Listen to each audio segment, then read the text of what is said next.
The Painful Excellence Podcast.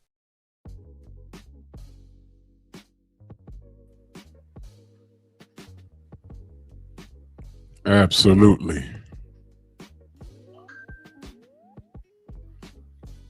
Absolutely. Pull up a chair. Let's get to it. Drew Titan Bronx on deck. Shout out to the mighty LDBC. This is Painful Excellence Podcast. Yeah. Salute to my family over there on Rumble. Yeah, we're doing a bit of everything.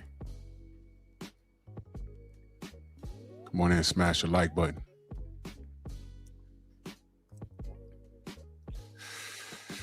Oh, man. Let's do this roll call because I got questions. My brother One Deep, salute. Rod Neal, St. Louis Mix, Real Spill Midwest Boston Talk, Wild Sniper, Hen Dog, Aaron Butler, Columbia, salute.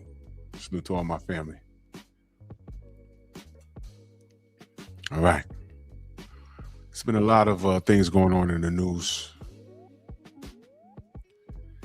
I like putting the mirror up in people's face. There's a lot going on in society. And it's just not right. It's disgusting, to be honest with you.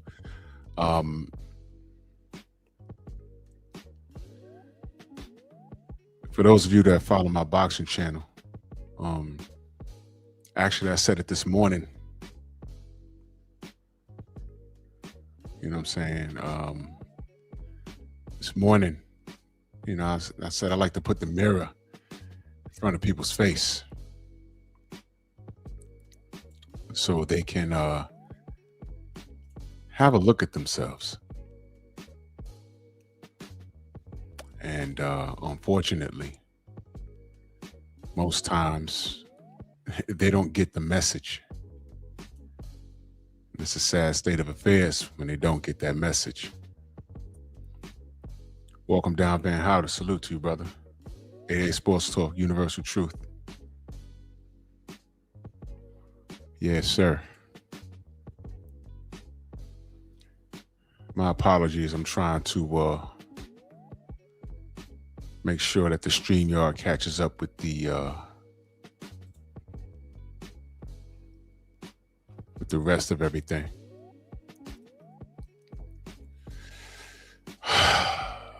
So y'all see I do these memes, but my memes tell stories. For those of you that y'all might be in your 20s or early 30s, I was born in 1975. And Jose, what up? I came up in the 70s and 80s.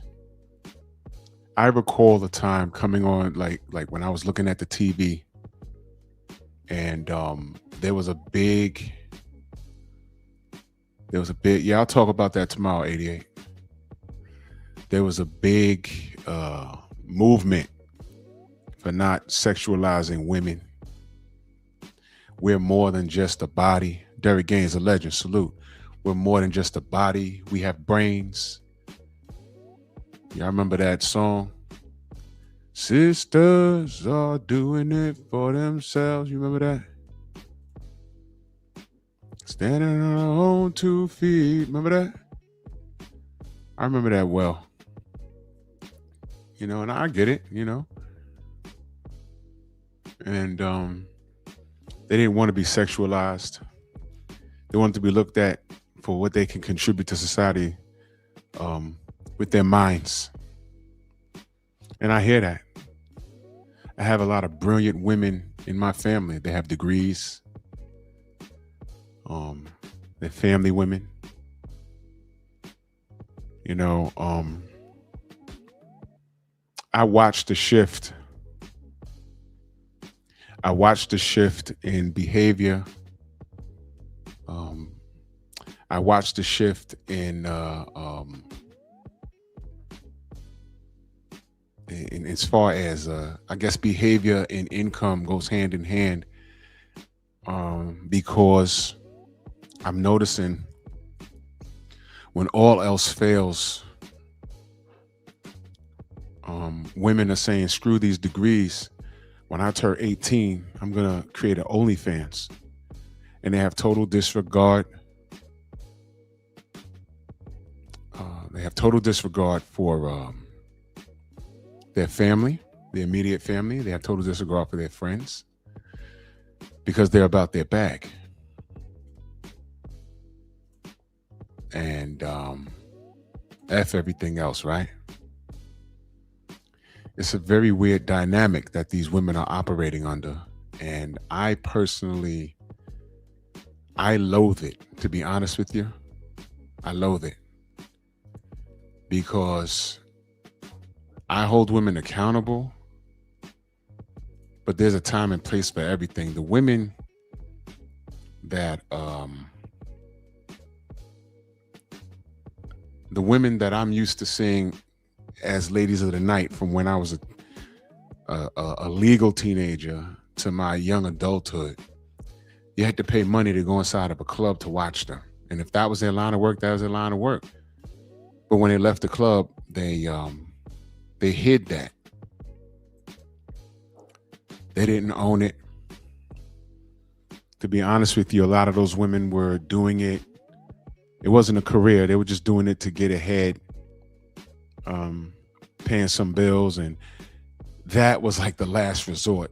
It was either, I gotta, dance and make this money because I have to make the ends meet at the end of the month. I'm a single mother, not by choice. There's always a choice outside of, assault, but it wasn't something to grandstand about.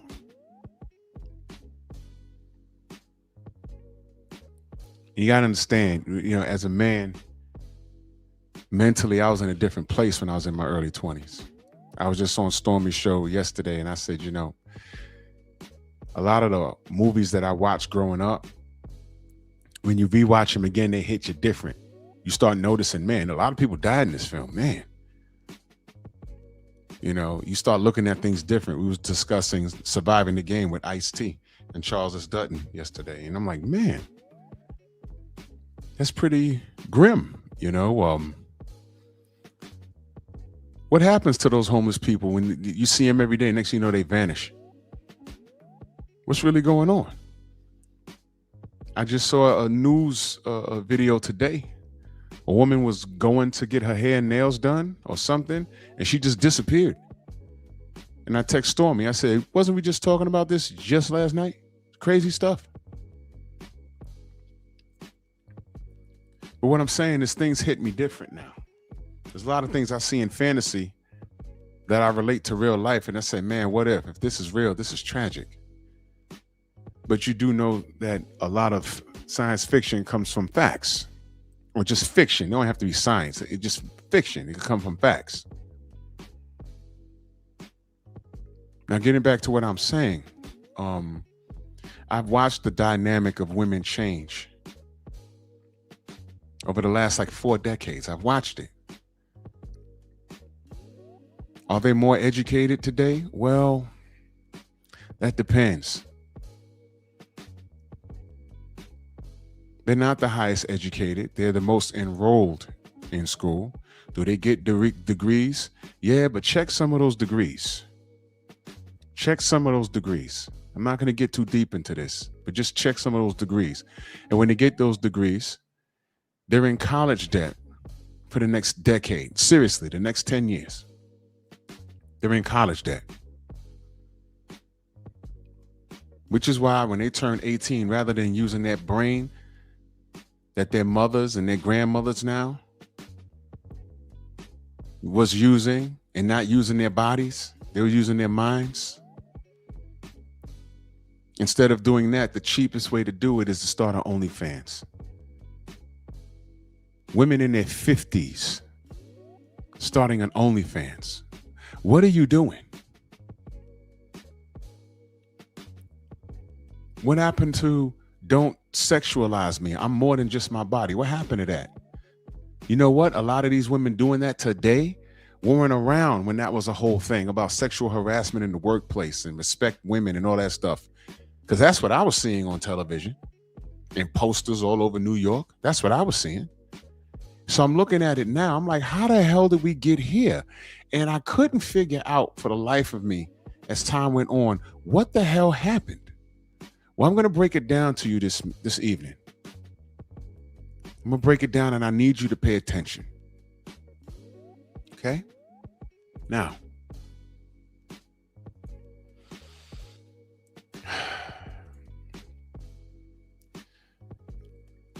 I'm going to make a statement and I'm just going to break this shit down to y'all. These fornicators done invaded the damn church. Who's enabling this behavior? Who is enabling this awful behavior? What I call smut behavior. Who's enabling that?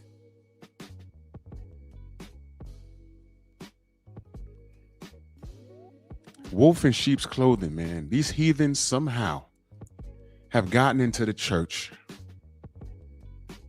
and once you compromise the word of God, and I'm not going to preach on y'all, but once you compromise the word of God and dumbed it down, you've made the airhead women, and I'm focused on the women,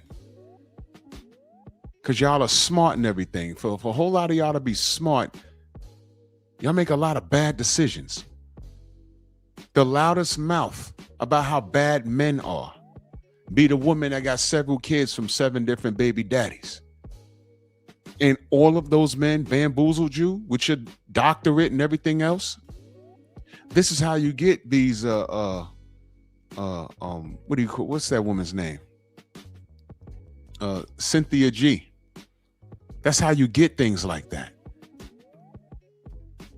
I'm like, whoa, she's really like calling for the death of young black men, babies, calling us bullet bags. And then I find out she's a baby mama and the baby daddy got like 5 other kids out of wedlock.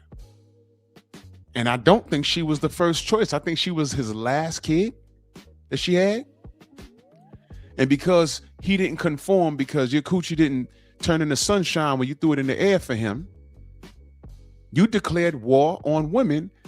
And all she did was rally a bunch of chicks that made horrible decisions just like her. So what you have on those podcasts is one big, giant trauma session. I'm sorry. Yes, trauma session. And they all bond with each other. It's called trauma bonding.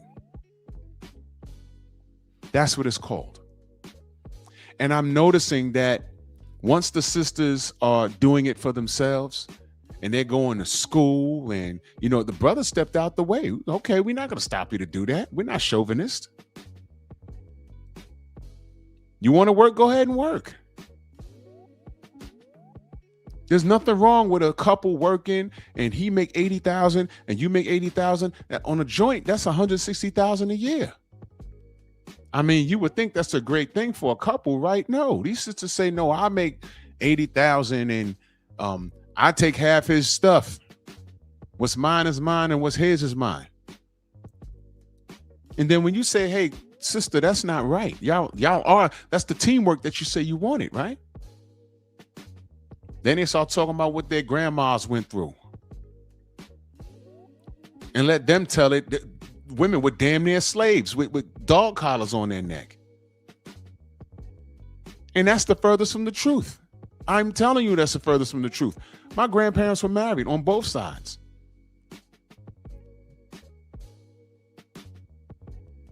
And check this out. The women ran the damn household. They ran the household, man. The most married. The least divorced. Did they have problems? Sure. Just like every other married couple has some sort of issues. But we had a strong family dynamic. You sisters went to work. You sisters, some of you accepted Uncle Sam, and I talk about this all the time. You accepted Uncle Sam as your zaddy and then said, I don't need daddy. I want zaddy. That's what y'all did. And they convinced you that you don't need no man. And decades later, right now, we have anarchy. And one of the things they did to goof up the black household was they infiltrated the black church. Did y'all know that? Well, let me explain. Jamal Bryant, y'all know who he is? And that's his new wife. Well, he's in the news as of lately because his wife wore that dress. And she's very curvy. And I watched his breakdown of what happened and everything else. This dude, if gaslight was a living form, it's him. I couldn't have sat there. I'd have challenged him on everything. I'd have got escorted out. And you know who I saw popping their collars and screaming, saying amen, catching the Holy Ghost over his words? It was nothing but a bunch of black women doing that. I'm like, oh my God, this is what it's come to? He said, I bought the dress. Okay, why do I have to see that? That's your wife, man.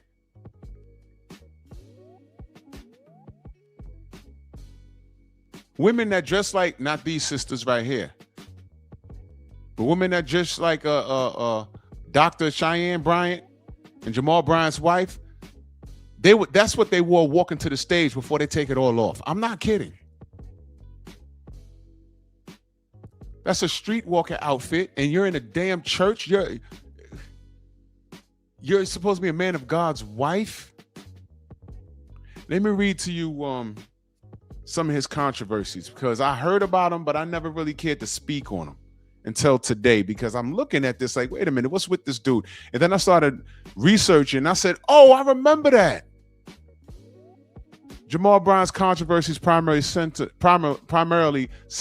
on past infidelity. Okay, so he got a problem keeping his dick in his pants, including paternity claims and marital issues with his ex-wife, Giselle Bryant, of Real Housewives of Potomac fame.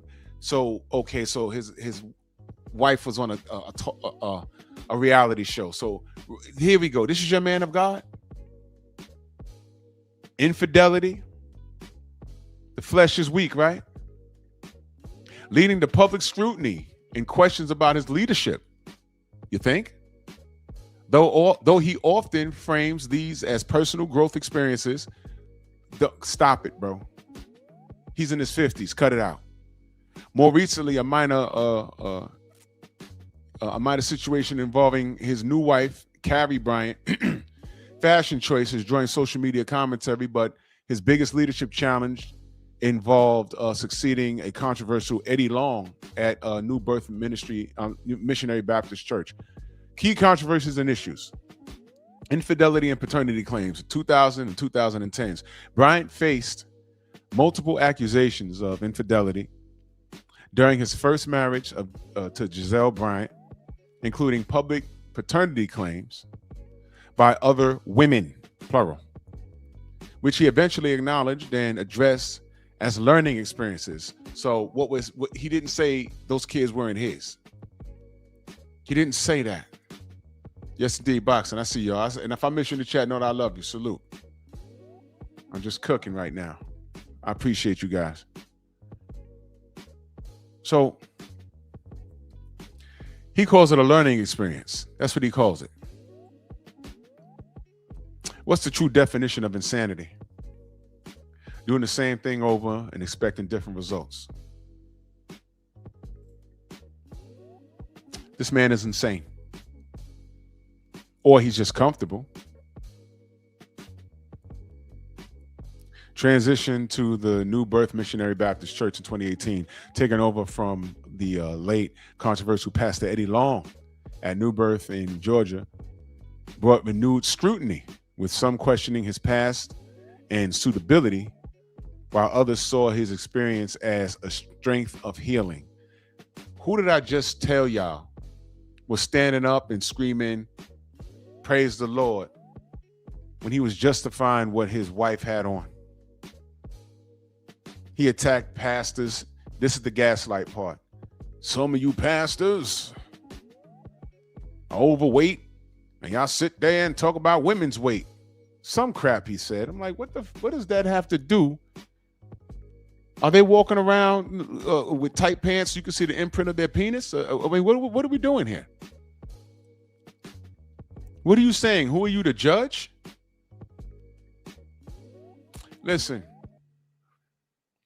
if you need the help of a police officer, Mr. DJ, salute. If you need the help of a police officer and you walk up to a guy in a police officer's uniform and you start spilling your guts, "Hey man, someone broke into my car and stole my radio," if they still even do that, "and did this and did that," and then the guy's looking at you and then he says, "Well, I'm not a cop, I'm just dressed like one. And it's not even Halloween. It's like July." Well, you know, you go to a person dressed like an officer because you need help.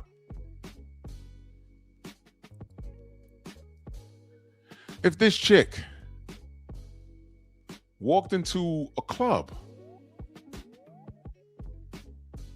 you know, back in the day, to me, I'm like, oh, it's grind time. I'm on that.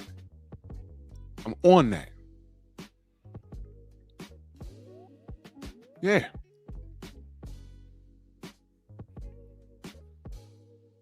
That had nothing to do with what his wife had on.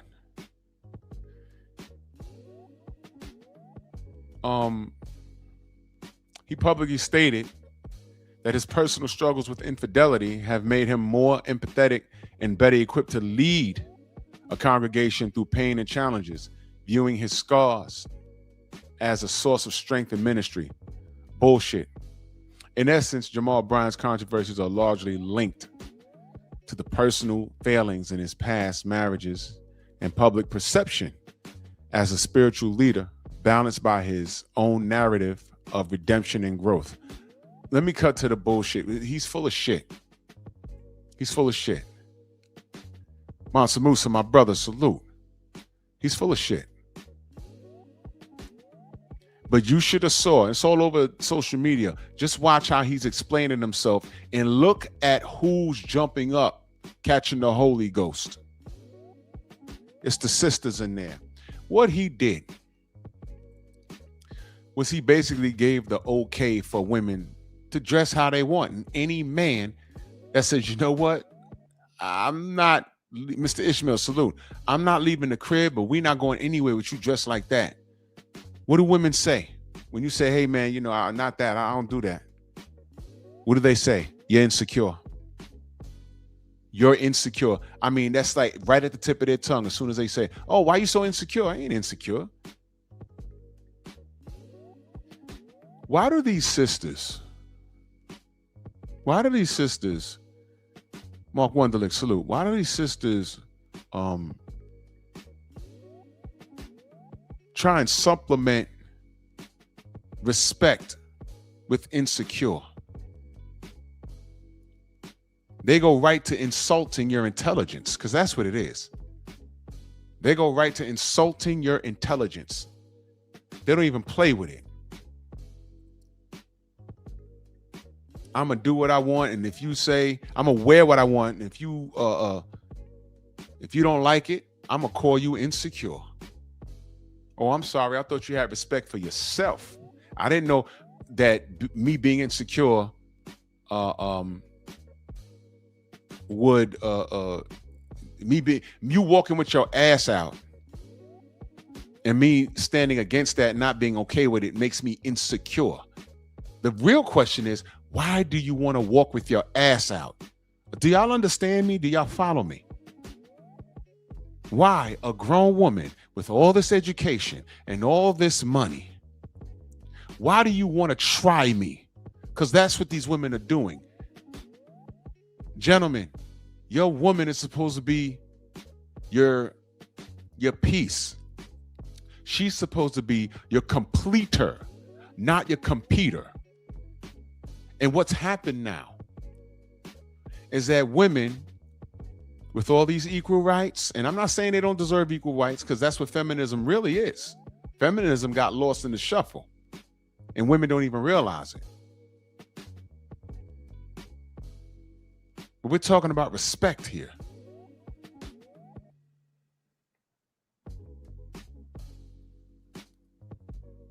How are you taking power? How are you owning it? When I say it, I mean your whole being. By walking with your ass out. Who are you trying to impress? What are you trying to prove? Who are you challenging? Why are you trying to piss off a man?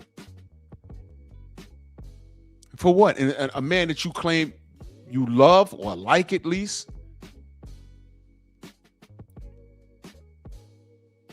I've seen women getting fights with, they initiate fights with men just to see if they fight hard enough for their approval. They fight hard enough for their love in their mind. Why you didn't fight hard enough for me? You said you won't be bothered. I show up to your crib to pick you up. You coming out with a dress that I see the top of your nipples, the browns of your nipples, I see the areolas, and you got a slit all the way up to the bottom part of your rib. And if the wind blow, we see your ass crack. I don't agree with this dress. Not only does it make you look like a streetwalker, but we're going to a place and you don't know, some man could probably try and hit on you and you say no thank you, and I do a manly thing and say, yo, it's all right, Paul, she's with me, and now I'm into it with some ignorant dude. But you're asking for it, and what do you want me to do? Defend your honor? Why would you put me in that position? Daddy, hug me. That's all I hear. That's all I see. Because my daughter won't do this. My nieces won't do this.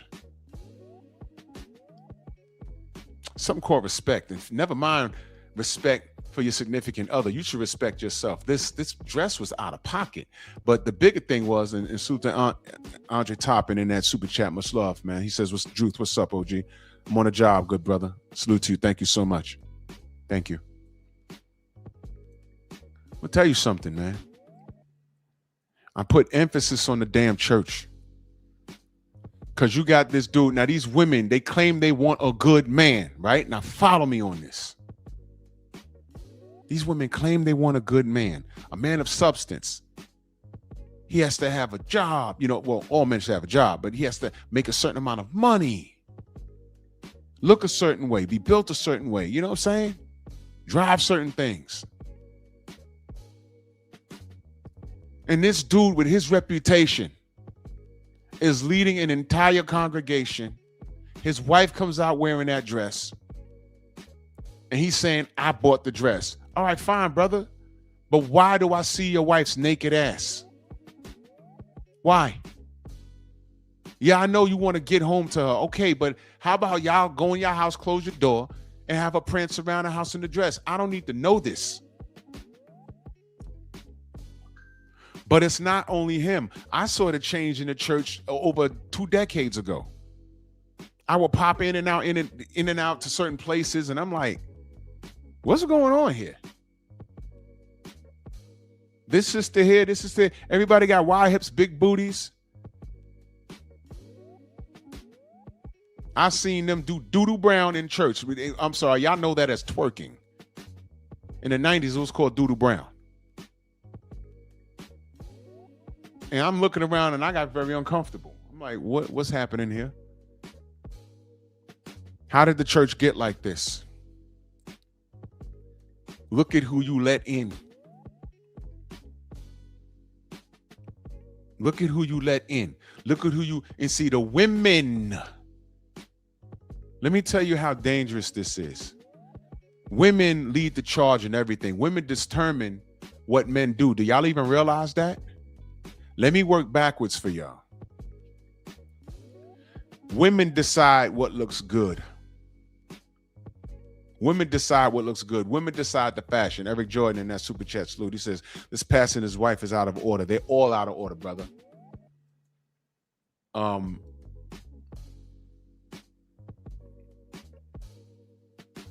Lately, in the last, I want to say maybe 7 years, around, well, longer than that. I'm going to say about 14 years about.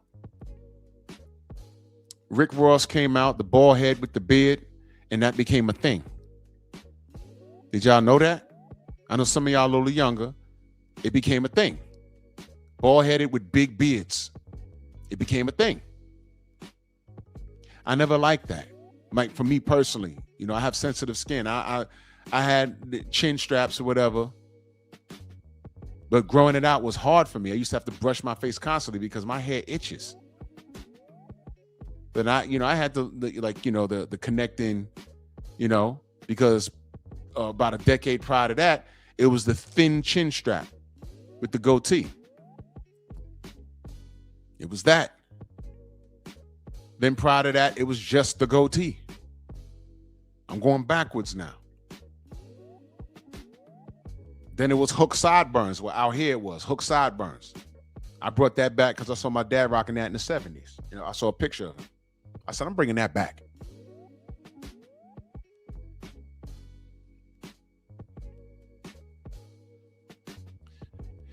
But I noticed that these were things that women liked. You dress to impress, right? That's why these young dudes are running out buying these True Religion jeans that cost like $2,000 or whatever. Meanwhile, some of y'all only making $30,000 a year. Why you own a pair of $2,000 jeans? I don't understand it. To impress who? A woman? Women's minds change like the wind. Just let it be. 1 minute they like this, the next minute they like that. In a few years, the big beard look may go away and it's going to be something else. Happens all the time, but women determine that. Women determine that. They determine what's hot as far as music is concerned. Because to be honest with you, I'm going to use rap music as an example. I was about battle raps and ciphers and, but you know what women like? You know what sold? While I was listening to all kinds of battle raps and there was a radio show out here called Underground Railroad. That's when it came on it was Stretch and Bobito. It was Underground Railroad. And what they did was they played a lot of mixtapes and rappers locally to look out for. I listened to shit like that. I used to buy the mixtapes in the street. Kid Capri, SNS, Craig G, the DJ, not the rapper. Salute to the rapper, Craig G. I know him personally. The Original Symphony. Juice Crew, salute. But you know what was selling? LL Cool J. Heavy D. The love rap songs. The party rap songs. They determine that. Now, where am I going with this? I just said that these women that want these stellar men, the pure definition of the wrong man to pick is in charge of this church. His name is Jamal fucking Bryant.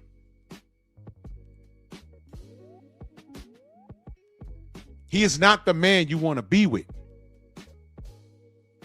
And as flawed as he is, he walks into this fucking church and his wife, damn near naked, or looked like she was naked, representing him. And what does he represent? Red Lipstick Bob, salute my queen. Great to see you. What does she represent? What does he represent? Infidelity, children out of wedlock, and he calls it a learning experience. I'm sorry. Most women with their head straight say, nah, he's a lying ass dog. And he thinks with the little head instead of the big one. Because that's what it is. Y'all throw all that aside. You will throw all of that aside because of his status. And he don't mind his wife walking around looking like a streetwalker because he bought the dress. You need a man like that with that type of status who's not quote unquote insecure to let you walk around dressed like a streetwalker. Where are we? Where are we? And this is the church? This is the church? Look at his reputation. Look what he bought his wife, and look at how she wore it, and look at how he attacked people for saying that's not appropriate. Let me ask all the men here. First, you go to a formal dance and your parents are there. You already know where I'm going with this. And she shows up in that. You say, oh no, Mom, don't worry. I bought that dress for her. So what? That's how your mama raised you? Wait, son, you bought her that? And you're introducing her to me? Wearing that? What are you doing? What kind of person is she? You see what I mean? Now, ladies, do you wear that to meet your husband or your boyfriend's parents? Do you wear that? Let's say they already know that. Do you go to a formal dinner wearing that around your husband's parents? I hope not. What in the name of freak shit is this?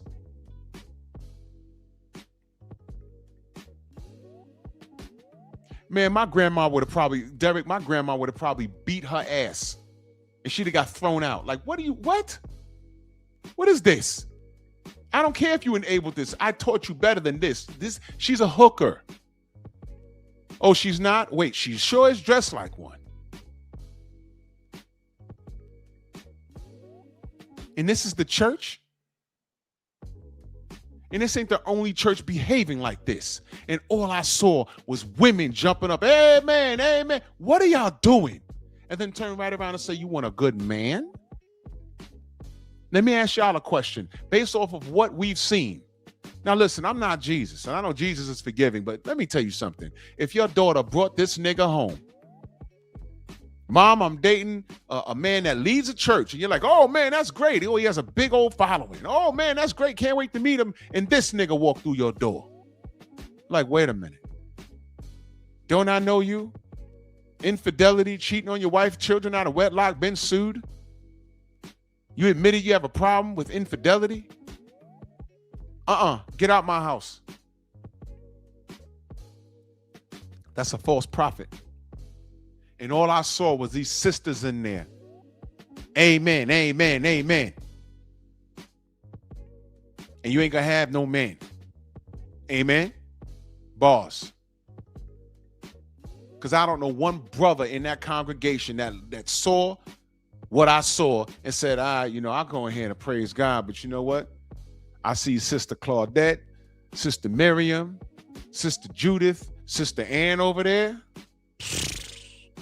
I was eyeballing them for a second, but I'm not rocking with that dress, because you can go to church and use what I call the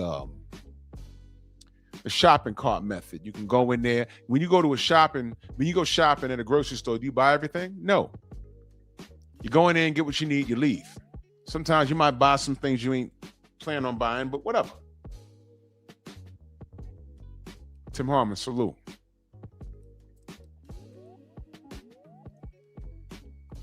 And I've been to a few churches. The 90s, I noticed the shift. I said, what's happening? 2000s, I went to someone else's church and I'm like, what is happening? I never seen so many fitted dresses. What happened to the old ladies with the big hats? Dressed from head to toe. 95 degrees in July. They still coming to church dressed head to toe. All you saw was their bumpy knuckles and their rings on. Professional ass whoopers in the pulpit. Don't act up.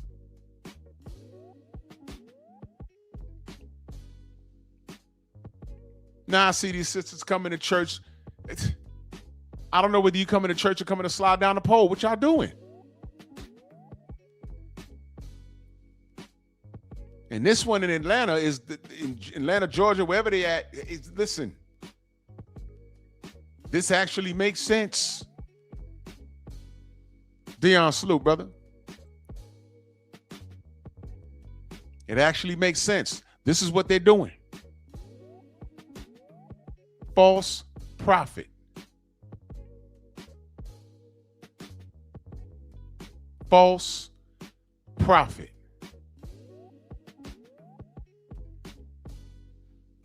I bet you're a millionaire though, or close to it. I don't want to hear shit this dude got to say, cause man. And I think he DL.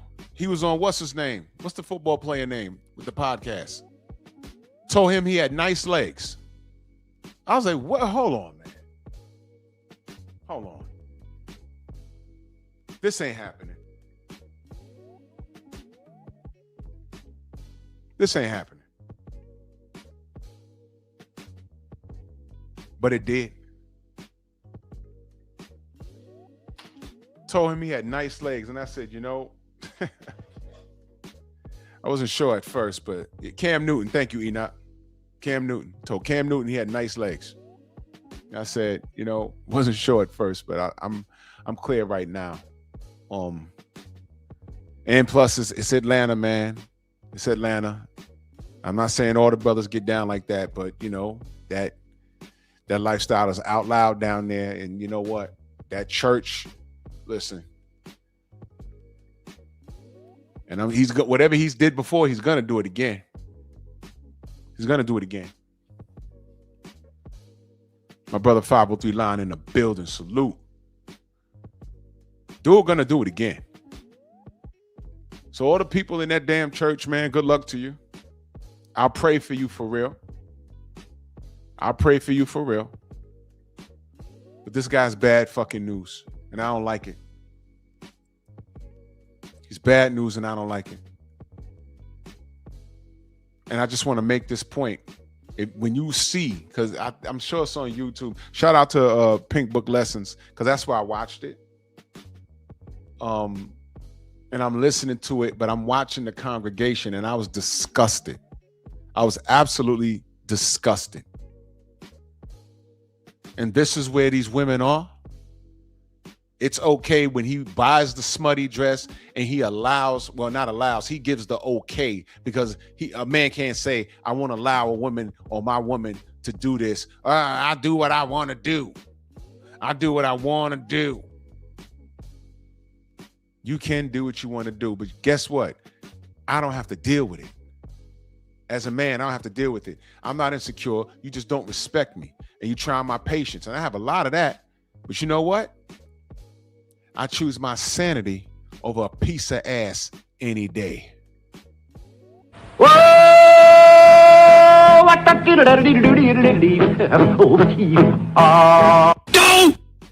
Amen. Brothers, don't ever be around some chick that's always trying to push your buttons, make you angry, and do silly shit like that. If she knows what makes you peaceful and she don't respect it, get away from her. Because she's not going to stop. What evil person wants to see you snap? If he bought her that dress, the proper thing for her to do would be like, I'm wearing this around the house. I ain't wearing this outside. You know I'm not wearing this outside.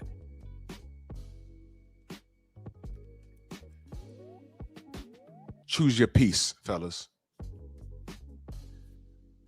You don't need to be around chaos. And all I saw was these, Lord have mercy. There was a woman with jerry curls in the audience. Talking about, hey, man. I'm like, whoa, wait a minute. This guy's full of shit. Dead ass, he's full of shit.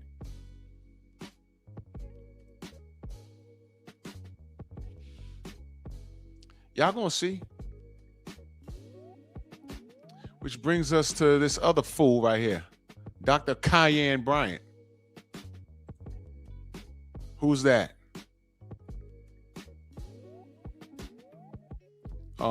These are her degrees, undergraduate, double degrees in psychology. That's the problem.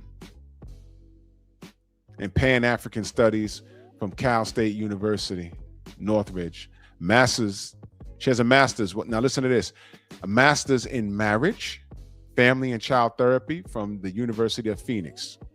Isn't that an online college? I'm just asking. A doctorate in counseling psychology from Argosy University. Additional, she has also received other doctorates emphasizing her dedication to healing and self-fulfillment. Okay, listen. She discredited herself with all these doctorates and shit. She discredited herself when she went to that function and everybody could see her hoo-ha. She's not an ugly woman, but why is she outside dressed like that? Auntie Jenny, salute. Yeah, Auntie, yeah, I do believe that. Those are made-up qualifications. University of Phoenix, I think that's an online school. It's accredited, but that's an online school. These people are running around getting doctorates in basket weaving. And then they do a goddamn podcast. And do I say I know it all? No. But let me look up something else about her. She's from Basketball Wives. She's a therapist from, okay, this is the problem right here. She's from, she's a psychology expert, renowned life coach, and co-producer of MTV's nominated Best Unscripted Reality Show, Teen Mom Family Reunion, ranked #1 author in Success. Please, featured in Forbes, Oprah, Inside. Okay, this is a train wreck. As soon as I saw Oprah Winfrey's name, as soon as I saw her goddamn name, all right?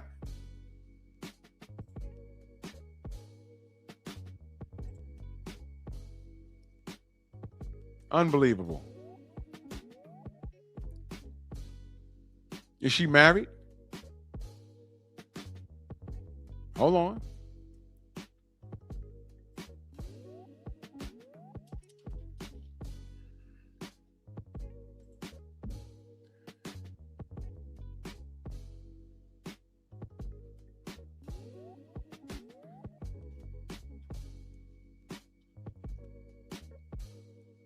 Hold on.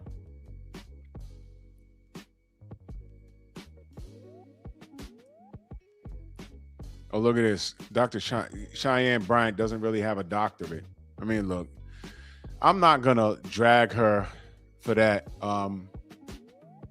She's not licensed. Look, there's a lot of people talking. Look, I don't want to get into that. I don't want to degrade her. I don't want to degrade her her accomplishments. That's not what this is about. What I'm saying is, let's say all of those doctorates that she has is official. Can I ask why the fuck is she out and about with a bikini on under a fucking see-through dress? Please explain that. Please explain that. Now, she's a doctor, right? Let's say you need a psychologist. You going to work with her? Exactly, Auntie Jenny. She's clearly degrading herself. Clearly. Please explain in what universe, as a man, now, right, as a man, you going to talk with her about some real shit? Or are you, now watch this. Let's say your wife or your girlfriend. You're like, I got to go see a psychologist. I need some help. Okay, honey, who you going to see? Dr. Cheyenne Bryant? Oh, okay. And then you Google her and this comes up. Ladies, are you comfortable with your man going to get help, mental help from this woman? And then she's on Basketball Wives. Look, man, this woman's a glorified entertainer and she solidified it with this. I'm not taking her serious at her profession in anything.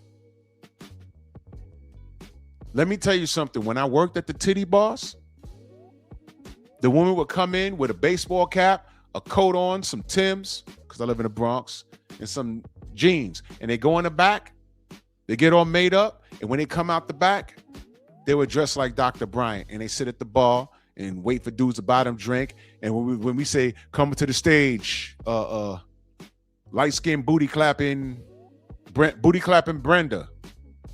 And Brenda gets up off the seat in that dress and she gets on the damn pole and spins around and the dress comes up or comes off and she starts dancing, whatever. And she does 3 songs and then she gets off the goddamn stage and puts that dress back on.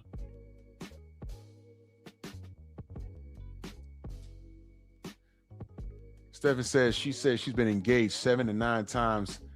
If that's something to how the fuck are you? Really? She said that? That's real?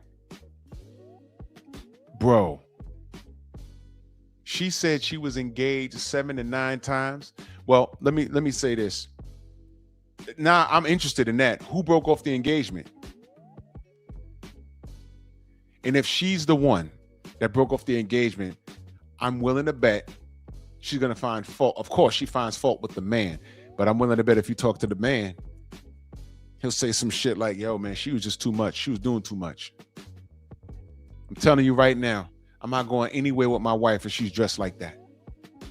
And if she's insistent, I'm gonna tell her flat out, I'm gonna be insistent on these divorce papers. You're not gonna embarrass me. What you do with yourself, and I'm not around, you know, I don't fucking own you, but check this out. If you choose to go out with your friends dressed like that, and I'm not around too, I already know, first of all, I know you're going crazy. I know there's something going on with you. You're crazy. But I don't respect women as my wives that dress like that. Ever. Ever. And you represent me. You got my last name. You represent me. And God damn it, if you choose to go out there like that, and I got eyes and ears everywhere, they were like, yo, that's Drew's wife? What the fuck? What you got going on? It's not insecure. You just don't respect me and you don't respect yourself. What? Just for me to say, yo, I'm not comfortable with that dress. Why are you insecure? What? Why do you want to disrespect me? You don't respect yourself? Check this out. Go ahead out with that dress and see what happened. You know what happens, right? Shit is over. Because you know why? There's no compromise with dressing like this. There's no compromise or anything. I need to know why you want to go out dressed like a hooker. I need to know that. What are you going through right now? What are you going through in your mind?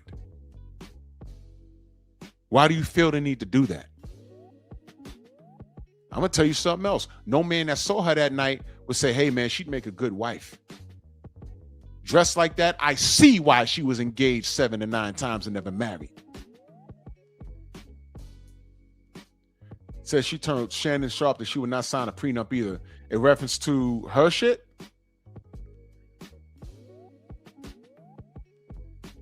In reference to her shit? I don't know.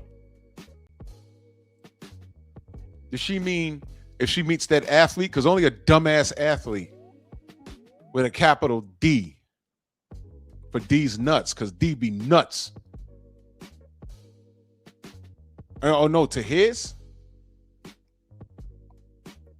So if the dumbass NFL, MLB, NBA player decides to wife it, she's not signing his prenup.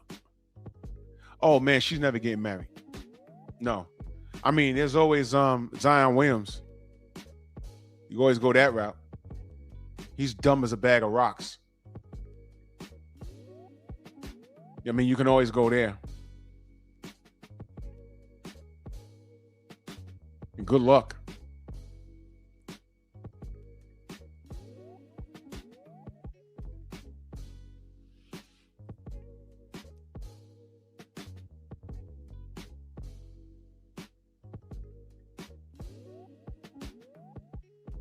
If I've generated millions of dollars and she comes along and we're dating, first of all, at this point, if I was on that type of time and I was in that type of tax bracket and I was single and she came along, and I'm telling you right now, you know, the only way I'm entertaining her would be for the beats. That's it. Because after this, seeing this dress, no, I'm not taking you seriously. No. And she can ask me why and try and play games with words and say, listen, man, I have psychiatrists and they're women in my family. I've heard it all. I've heard it all. I've heard it all. So she couldn't mind fuck me at all. But I'd play the game. And I would always circle back like, yeah, you know what bothered me? That video of you wearing that damn dress. Well, we're dating. Yeah, we're dating.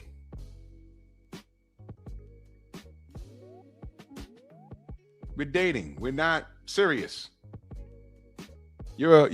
watch the mind flip, right? Right. Watch this. You're a career woman. You're a millionaire. Basketball wives, right? Cam Newton show. You got your own bag. I don't own you. See the mind flip? I don't own you. You're free as a bird to fly out on stage. Yeah, I don't know that, boy. Who said that? Free as a bird that flies out on stage. Who said that? I bet nobody in here know. Little hip hop trivia. Who said that? That's a bar. That bar's older than some of y'all in the chat. Free as a bird that flies out on stage. Ain't here for no fronting, just to say a little something. Yeah, y'all know. Bronx native. That's the only hint I'm going to give you. Bronx native. But I'll tell her, yo, you free to do what you want to do. We just having fun, you know. I ain't got to violate you or treat you any kind of way. We go out, we eat, we hang out, whatever. We take some pictures. You know, you're the star.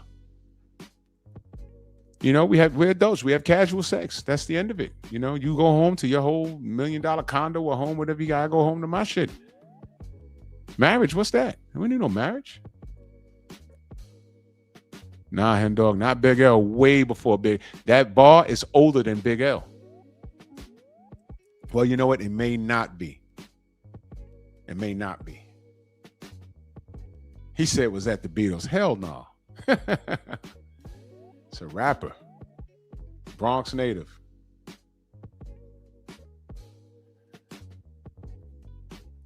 I will put it all on her. Like, yo, you know, we're not married. We're not, you know, taking that leap. Nah, not Rakim. Not Rakim. Bronx. Rakim is from Long Island. There you go, my man. There you go. See? Criminal Minded. That's the song, Criminal Minded. That's the album. 80s. Free as a bird that flies out on stage. Ain't here for no fronting, just to say a little something. Scotland Rock Boulevard. Jerome and Kingsbridge. Yeah. When that came out, 85?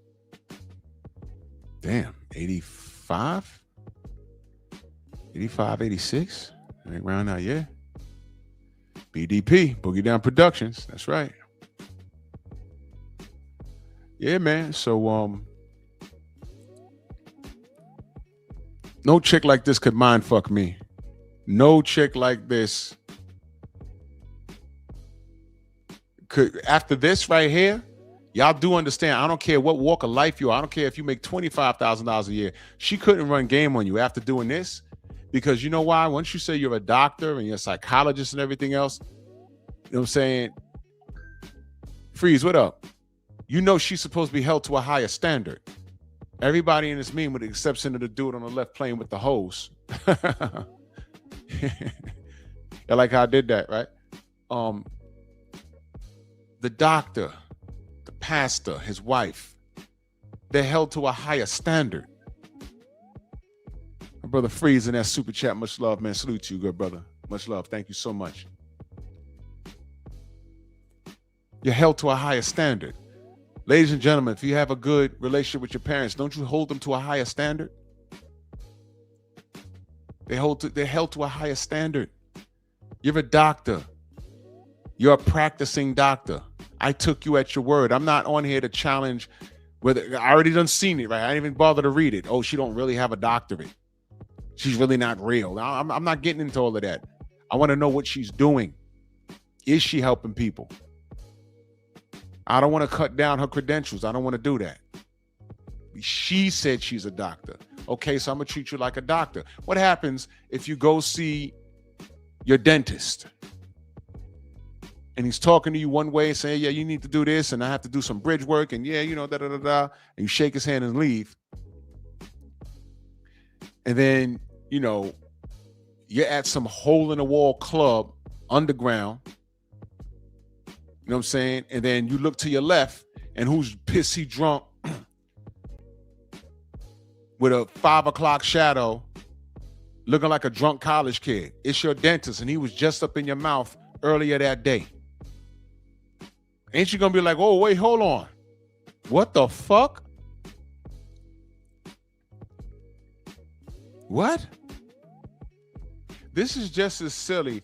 I don't know who this chick is, but this chick did pornography, and she had some epiphany, some awakening, and now she's a mom, and she wants to, Night Train salute, she wants to erase the entire internet of her work.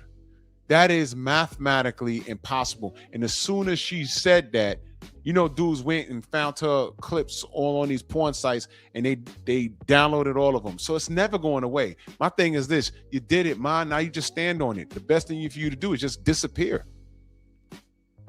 And when your child gets of age, just tell them the truth.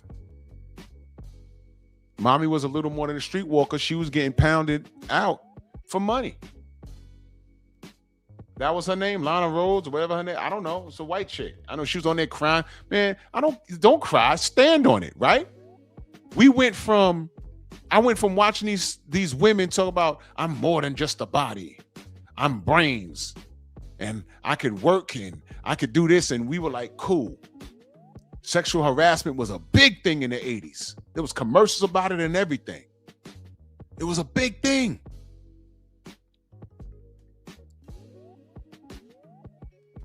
And now look. Now look.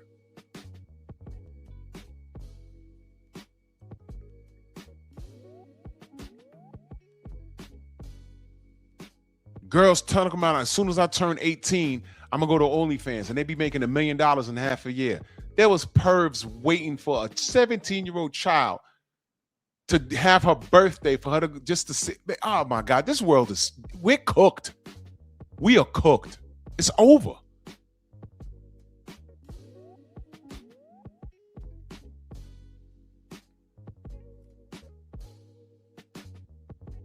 Says she put a rapper Offset on blast for DMing her for help, but she lied and said he was trying to holler at. He later came out and exposed her. Oh, she did? That happened? You see, now I don't like her. Before, I just wasn't thinking no way about her. I'm like, all right, well, you know, she just exposed herself to be like every other 3 or 4 that I know about. That's why I have a holding that sign, lie for profit. Because real queens are not for profit. They really use those degrees they went to school for. They really do cover up. They really do respect themselves and their significant others. They really do put themselves in positions to be courted. This right here, this last meme right here, that's attractive, fully clothed, pretty in the face, smelling good, business-minded. You don't have to ask her, what do you bring to the table? Because she could balance a checkbook. She can catch things in the bank account that you may missed. She could sit down and say, well, we could grow our money. I have ideas. And y'all can sit down and politic. Those are queens right there. This bitch just says, I'm a fucking doctor. And when a rapper reaches out for help, she says, no, he's trying to holler. And then she shows up to a goddamn dance with her ass out, literally. I want to meet her clientele. I want to see who they look. I want to meet them. I want to see what kind of clientele she has. Because moving forward, no dude can go sit at her and not think about this damn dress. Auntie Jenny says, I went to see a professional and he started talking ghetto. I had to ask him who he was trying to converse with, as I don't speak like that. And I didn't understand him. I didn't go back. You see, he shot himself in his own foot and he thought he had one. Oh, this is one of ours. So she's one of mine. And so she'll understand when I talk like that. Nah, man, leave that shit at home. Leave that shit at home. Don't talk like that. Jay Bean, salute. She said it. Oh, yeah. And the Cam Newton, yeah, she was just kind of bugged out. But you know what? Listen, at the end of the day, what is she leading with? Not her doctorates. She's for sale. Just beat and repeat. Just beat and repeat. You know, back in the 90s, right? I was going on all these job interviews. Like I was out of high school. I was going on these job interviews and I'm throwing on a tie and a shirt and I'm hopping on a train going downtown to these places. And one of the best things that I like to see in the morning was you had to see these women going to work. So I'm taking a train all the way from the Bronx into Manhattan, and you had to see some of these women. Black women, the Latinas, right? They getting on in the Bronx and they getting off the train, 34th Street, 72nd Street, you know what I mean? You should see them. They had suits on and they were all pretty, smelling good. And I'm like, man, these chicks are hot, man. These chicks were hot. You trying to look through their blazer like, oh man, I could tell she got this one chick. She used to get on the train. She had like big calves. And I'm like, man, what the fuck? Turns out one day I was at a track. I was working out at the track. And who walks up? That woman. Never said anything to her. Don't even know her name. But she was a runner. That's why her calves are so big. She was in shape. And she had like her hair pulled back with some nerdy looking circle glasses, looking like a lawyer. I said, man, I used to fantasize like, man, she's hot. But everything was left to the imagination. These days, nothing's left to the imagination. These motherfuckers are false prophets and they lie for profit. Real women don't do that. They don't do that. And young men, I need to tell y'all, they don't even have to be young men. You could be an older motherfucker and you with a chick that's going through some sort of midlife crisis. Those be the worst situations. You're in your mid 40s and now you want to turn up. Man, at my old job, they'd be like, yo, man, come out with us Friday, man. We're gonna go out and turn up. Turn up, nigga. I take naps. I'm sleepy. What you mean? Turn up. After a hard day's work, I eat some food. I come home, I take a shower, eat some food. I sit on this couch. I start nodding immediately. Nah. I can't do it like I used to. There was one weekend, I came in on a Sunday morning and I sat down and I picked up my remote controller. I called myself about to play some PlayStation. Next thing you know, I'm waking up off my floor. And I said, oh, it's 6 p.m.? I said, wait a minute. I thought it was just 8 in the morning. I passed out. Friday, I went and worked at the club. Got off at 3 in the morning. My dumb ass ain't go home. I went to go see this girl. All day with her. Then she wanted to go somewhere. I jumped up with her. We was outside all day. Ate some food, came back in the crib, smashed again. By the time I was goofing around with her, I said, yo, I got to go back to the club. It was 7 p.m. Went back there. I'm standing up, wired. Back then I drank. Got off work at like 4 in the morning. Hopped in the car, drove all the way home. Sun was coming up, came in, sat down. I said, yo, let me play this quick game real quick. Next thing you know, I had a rug in my room, right? And I had a futon, right? And I sat on the futon. I had the control in my hand. Next thing you know, it felt like I blinked and I was on the floor. I just jumped up like, huh? And I looked. I said, it's getting dark. I said, what time is it? I said, oh, shit. I was still living at my mom's crib at that time. I said, Mom, what? She said, yeah, your phone done rang like 40 times. I stuck my head in there. I saw you was on the floor snoring. She's like, no, I ain't even bother you. I had to piss like a racehorse. It was crazy. Passed out. I was literally up for 2 days. I can't do that no more.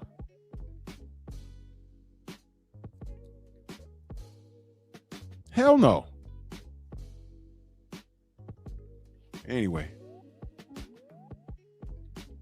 Y'all subscribe to my Patreon. I got some stories to tell, man. Bouncing at these clubs was something different, bro. I seen so much. I seen some things that I like to forget. Like, oh my God, what? Bouncing for these rappers back then. Yikes. Yikes. And y'all make sure that y'all follow me on Rumble too. I can get a little more loose over there. But the unedited stuff, unedited, you go follow me on Patreon. But this was absurd, man. This Jamal Bryant is full of shit. And just watch from the outside. That's gonna crumble from within. Dr. Cheyenne Bryant, she's an F bag. But another thing I want to talk to you about, because the society's cooked.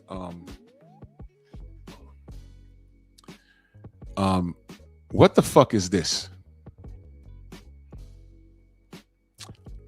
I'll tell you. This is a trans lawmaker. Its name is Stacey Marie Lofton. It's a biological male identified as a woman. And it entered a guilty plea in federal Boston court after the charges related to their participation, because he has a mate, in the creation of child SA material. This thing is 41 years old. You ready for this? Served as a Democratic state representative in New Hampshire from 2020 until 2022. Lofton resigned after being arrested for stalking. Now let me pause right there for a second. Jeff Sparks, salute, my brother. Let me pause right there for a second. Legacy of Rain, salute. That alphabet community, let me say this. I don't believe that all of them are like this at all. I don't believe that. Okay? But when you start bombarding people with that I'm non-binary or I'm him, her, it when whatever it is you are, or you say you are, you're based off of your biology is based off of how you feel, which is complete and total nonsense. Okay? I've had this conversation before. What's happened is there you have the alphabet community, and then you got the people with mental problems who are just freaks who've attached themselves to that community. You understand what I'm saying? It's similar to, there's Black power and Black pride, Black Americans. Tariq Nasheed calls us FBAs, and I get it. And then you got everything that is Black, but they say, no, I'm not Black, I'm Puerto Rican. I'm not Black, I'm Jamaican. I'm not Black, I'm African. I'm not Black, I'm Somalian, which is African. I'm not Black, I'm Dominican. I'm not Black, I'm Boricua. And that all changes when their community gets a spotlight shined on them. And what do? They run to the FBAs, the Foundational Black Americans, and say, hey, man, they had war with us. No, MFA, they had war with you. Because remember, you're not Black. All this thing going on with the Somalis, and I got to do a separate live about that. I said, man, all right, whatever. They milking the system. It's the systems. They have to fix it. We all pay taxes, but somehow they got in here and they started doing all of this, right? And I wasn't paying attention to it until all these old videos, Somalians from the UK and in America. You know what they were saying? I am not Black. We are not Black. We are Arab Muslims. I am not Black. You're not Black. Most of y'all are darker than me. You know what y'all are? Y'all are funny looking. Long faces and long noses. Who's that cartoon character with the long face and long nose? The white guy. He has a long face and long nose. A chubby white guy looking dude. I never knew his name, but they look like that guy. You're not black, but you sure do try and amplify the bad parts of the culture that we don't like. For instance, wearing nigger nonsense and displaying extremely huge wads of cash. So when you say you're not a crook, like that kid that got on there with those goddamn glasses and said that somebody broke into their daycare and stole all the books that explained their finances. Someone pointed out, yo, those glasses he got on is $2,000. I said, huh, really? And then they found his Instagram. What do you think he's doing? He with his buck teeth, he's acting like a nigga that we don't claim. He's in the club with a $10,000 chain on or whatever and taking pictures with wads of cash, acting like a ignorant nigger. So you don't want to be black, but you're doing that. You take all the negative that we try, real FBAs try to distance ourselves from, and you behave like that. And now Trump's on y'all ass. They done sent YouTubers over there to put the magnifying glass on you, and all of a sudden, you're black? No. We're minding our FBA business. That's what we're doing. But anyway, back to this dude. What I'm saying is, the relation to what I'm saying is, they want to attach themselves to something when they need our help. Now, what this freak, I bet what he's attempting to do is attach himself to that elemental P community. And what I'm saying is the elemental P community needs to say, nope, no. You're just a weirdo. And you sided with us because it gave you a cloak. And these dudes, people are so scared to speak out against these freaks because this guy's a freak. They've literally bullied themselves into Congress positions.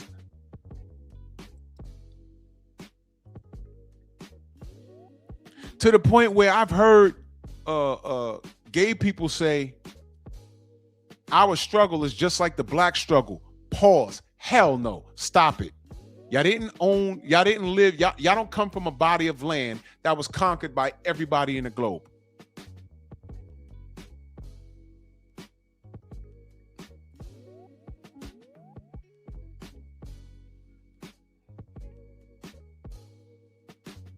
Oh, Brian, I ain't hear about that.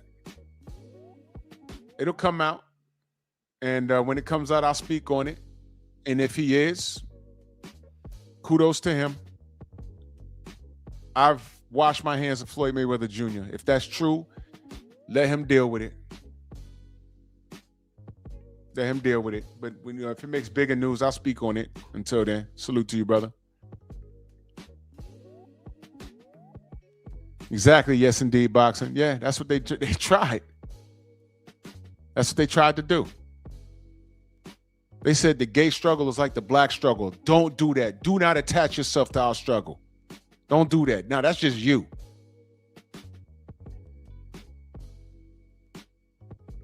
And some of them are bullies. I was watching a clip from a basketball game, and some black dude with dreads is singing the national anthem, and he's doing this ridiculous dance off every bar of the national anthem. In the Rockets, red glare. Arms in the air, and then he's turning around, and at the very end, you know what he says? The land of the free and the home of the gay. And people were like, what? They were about to applaud, but they were like, wait, what? You heard some dude, the arena was dark, but you heard some dude, whoever was filming it, there was some dude like near him. He said, oh, for Christ's sake, I fought for this country. Why is he violating the national anthem? Just to make a personal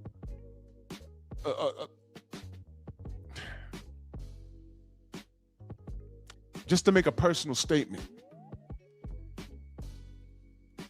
Why would you do that? There's some countries that'll kill you for that.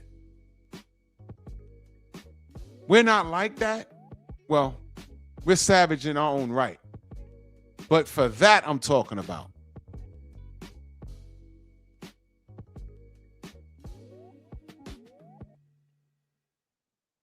That was very offensive, man. What made them think that was okay? I was watching this old clip from a few years ago. Malik Yoba was on the Breakfast Club and some pillow biting dude. It may have been the same dude that was singing the national anthem. Malik Yoba was trying to make a point, and he referred to them as something like a homosexual or something, but it wasn't disrespectful. But dude checked Malik Yoba and invented a new word. Like, this is how you're supposed to refer to us. I couldn't have been sitting there. I'd have been like, yo, dude, let me explain something to you. All right, first of all, I'm gonna call you what you are. All right, you're gay. All right, you're lucky I'm not calling you the F word because you're violating me right now. And I don't tolerate disrespect. Leave me alone and let me make my point. You're not gonna bully me because they think they're protected people. And they do get more protection than black people.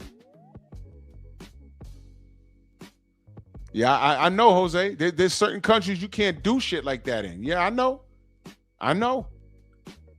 He'd have walked right off that basketball court into a hail of bullets or something. Somebody would have beat his ass. I watched that shit. I said, yo, Malik, man, I'd have told him, yo, bro, listen, I'm going to say what I want and don't interrupt me again.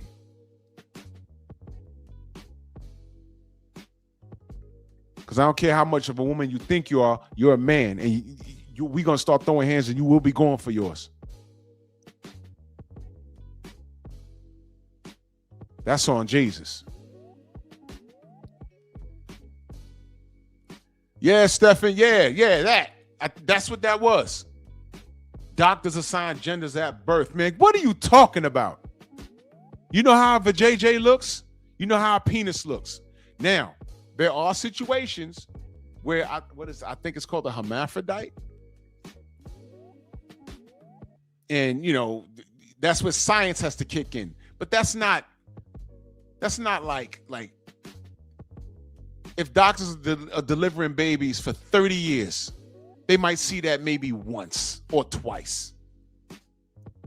It's not too common.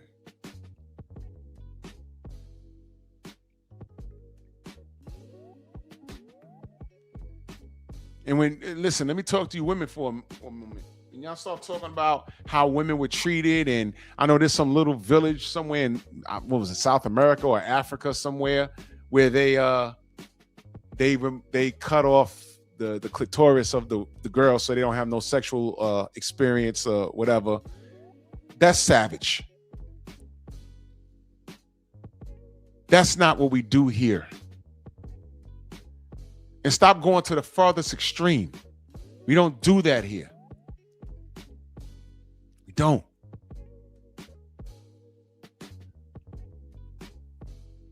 Yeah, I know, Stephen. They didn't give any pushback because they're scared of that damn community. You know why? That community is everywhere. Now, you see right here, they're in politics. They're all over the music industry. I have seen them. I've seen them. There's a lot of rappers you never heard of. There's a lot of singers you've never heard of, and they were super talented. But you know what happened?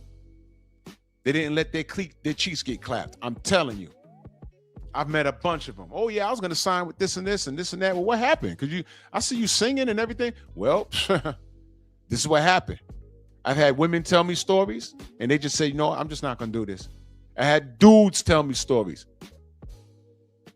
They said, nope, not worth it. No, not doing it. Not going to do it.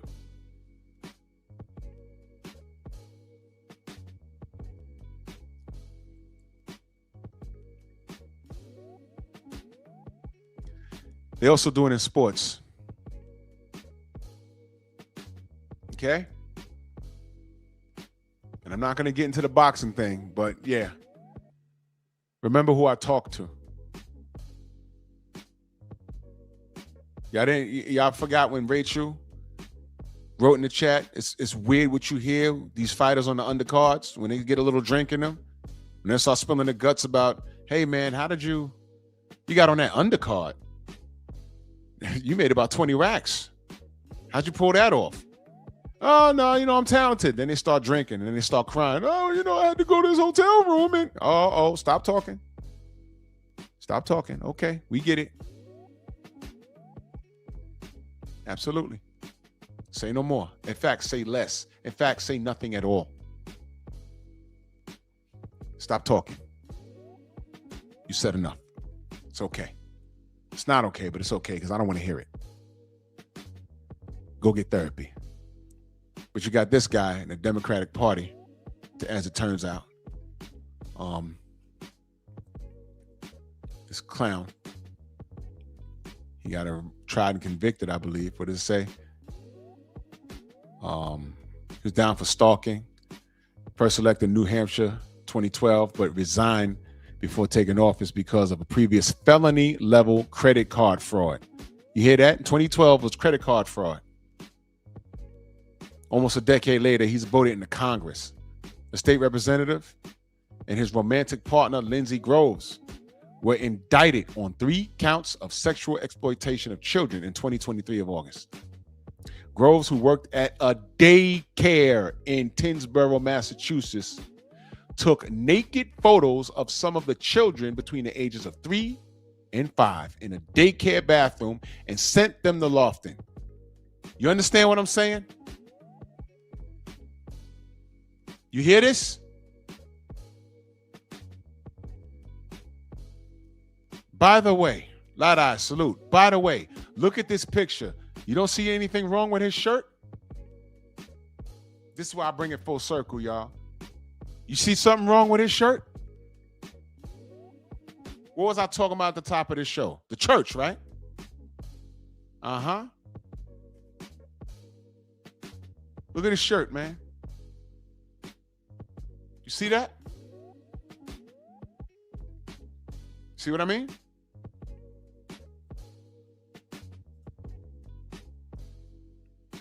Make sense? See that cross? See what I mean? It's a problem. This is a whole problem. Now I'm sure Miguel and his boyfriend will look at that and look at this and say, "Oh, you got a problem with my community?" No, I don't. I got a problem with the widow. You should have a problem with the widows that attach themselves to the community.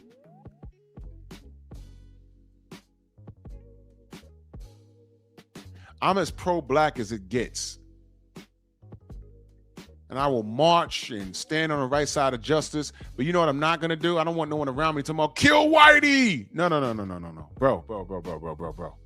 I got a lot of white friends. And no, not all of them are like that, bro. What are you talking about? Hell no. I ain't on that.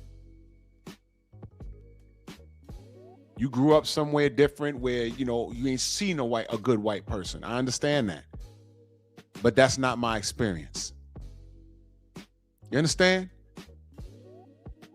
You women, you good women, you know what y'all problem is? Y'all stand too close to the smuts. The sisterhood keeps y'all quiet. So when you see Dr. Cheyenne Bryant dressed like a complete smut with all these degrees, and you see Jamal Bryant buy his wife a Smuts outfit and she parades around with it, rather than say, hey, no, that's inappropriate, sis, you exercise your right to remain silent for fear of the sisterhood. And y'all don't call this crap out. There's more women defending this bullshit than a little bit. And it's disgusting. So to the alphabet community, I need to see y'all marching and whatever y'all doing and condemning this fool. And say, no. This ain't us.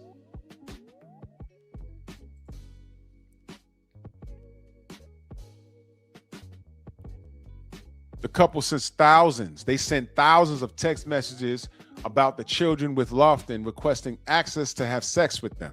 The photos were taken by Groves between May and June of 2022. Groves pleaded guilty last month. Lofton and Groves will be sentenced February. They face between 15 to 30 years in prison, a fine of up to $250,000, and a lifetime supervised release. Boy, 15 years ain't enough. I ain't making it up. Now, what's up with this? Y'all know about this guy? Pastor Donnie McChurkin, named in a New York lawsuit alleging years-long sexual abuse. Accuser claims abuse occurred during the Pray the Gay Way. Yo, what the, bro? Y'all are reading this?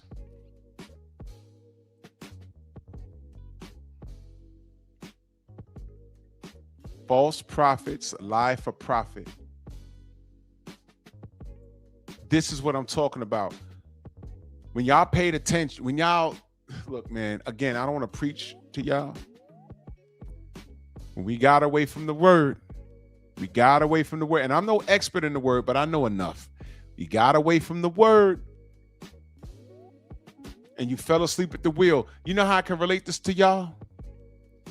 What is my major problem with the PBC after the Fury and Wilder situation? When I came home after Wilder Fury 2, I was confused. I'm like, what the fuck was wrong with Deontay? He looked like he couldn't even stand up before we knew what was going on. When I came home and looked at the post-fight, I said, who the fuck let Larry Merchant in here? What is going on? And he said what he said. I ain't going to replay it. He said what he said. And I got mad because I said, wait a minute. I support the PBC. The leadership is Al Heyman, but God damn it, he can't oversee everything. But somebody fell asleep at the wheel, or there was nobody driving. It was on autopilot the whole time. Because if anything, Larry Merchant, who's made his career disrespecting black fighters, you mean to tell me that nobody said, hey man, anybody but him? Because he's not going to give credit to a black fighter when he wins, and when they lose, he's going to celebrate. Because that's all he's ever done. That's all he's ever done. I feel the same way about the black church. You went from sisters being fully clothed saying, I'm smart, I can make millions of dollars, I can make millions of dollars and be a full-time wife or mother. I could cook, I could clean, and that's my job. The husband can also cook and also clean, but his job is to take on the weight of the world, and he protects us. That's the team. That's the 50-50 right there. But everybody's out of sorts. You got the women dressed like hookers in there. Then you got niggas. What the fuck is Pray the Gay Way? What is that? You know what? Don't answer me. I know y'all don't. If you know, look, I'm not attacking your sexuality. But I looked at this, and I'm like, wait a minute. And on top of that, somebody is alleging years-long sexual abuse.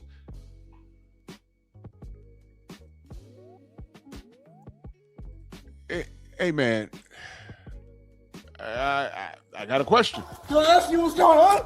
Can I ask you what's going on? Can I ask you what's going on? Can I ask you what's going on? Can I ask you what's going on? Can I ask you what's going on? Can I ask you what's going on? Can I ask you what's going on? Can I ask you what's going on? Can I ask you what's going on? Can I ask you what's going on? Can I ask you what's going on?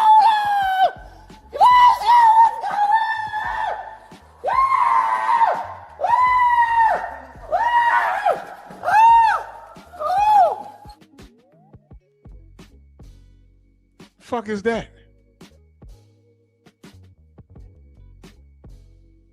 He won a Grammy, man? What is this? Now, he denied the allegations. But come on. Fired by a man who said he sought out the pastor after reading his book about overcoming the curse of homosexuality. Donnie McClurkin, Grammy-winning gospel singer and pastor, sexually abused as a young man over several years, and wrote an apology email declaring himself a dirty old man, according to the new lawsuit. Giuseppe Coletto says in the lawsuit that he was struggling to reconcile his sexuality with his faith when he sought out McClurkin in 2003. Disgusted reading this, y'all. The lawsuit says Coletto, then 21, went to McClurkin's church in Long Island. Oh, they're in New York, for Pete's sake. Damn. After reading his autobiographical,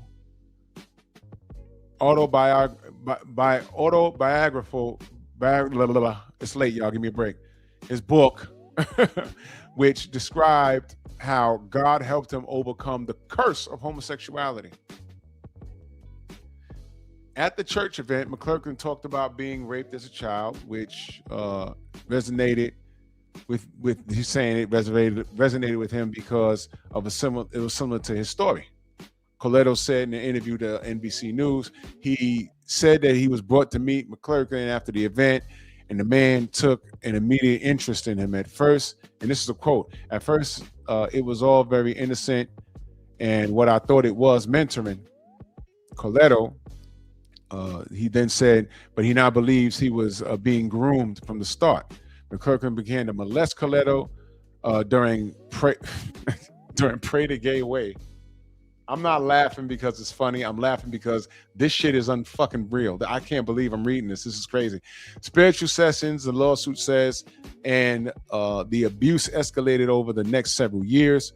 During this period, Coletto worked as McClurkin's assistant and regularly traveled with him, according to the lawsuit. Coletto struggled to process these incidents of sexual abuse, as McClurkin was both his mentor and employer, making it difficult for him to speak out about the abuse he had suffered, the lawsuit says. I'm not reading any more of this. This dude is 66 years old. And McClurkin says the allegations are categorically false. Now, I don't know if he's telling the truth or not. This dude, I don't know what's going on. I don't know. Hope it's not true. Salute to my brother Eric Jordan, that super chat. He says that's Miguel and Jerome, and the machine clapping. Yeah. ¡Ay, Miguel! ¡Miguel! Salute. My brother iRock in the building. Salute. You know what I'm saying? So I'm not making light of this. If he did this shit, bro, go away. You know what I'm saying? If he did this. But what I'm pointing out in this show, two things. The collapse of the church because of its leadership, but who dictates the leadership? It seems like the women do, God damn it.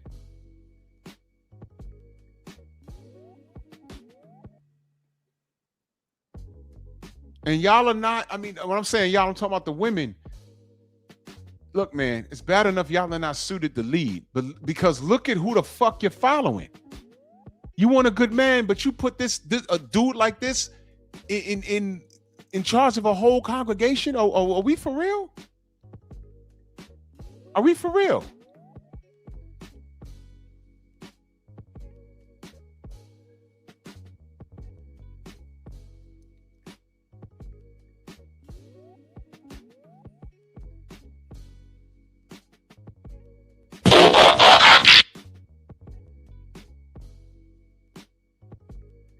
That's who's leading your congregation, a damn transformer.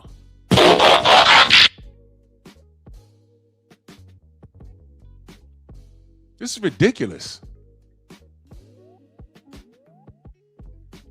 This sister's walking behind this dude that bought her a horse dress.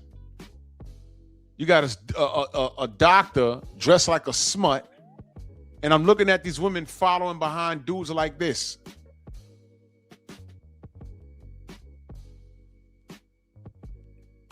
What are we doing here?